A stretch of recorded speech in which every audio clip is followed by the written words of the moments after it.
গভীর রাতে জেগে যখন উঠবে মোর স্বামী, নিজের হাতে তুলে দেব জুড়োই পানি।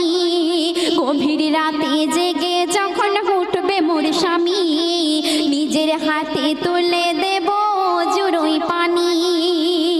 তারপর পাশাপাশি তাহাজ্জুদের, ওগো পাশাপাশি তাহাজ্জুদের পড়ব নামাজ দুইজনা, পড়ব নামাজ দুইজনা। দিলের তামান্না আমি চাই গো আমার স্বামী হোক হাফেজ মাওলানা, ও আমি চাই গো আমার স্বামী হোক হাফেজ মাওলানা। শেষ কথায় আমার কবি অতি মূল্যবান কথায় কি লিখছে লক্ষ্য রাখবেন।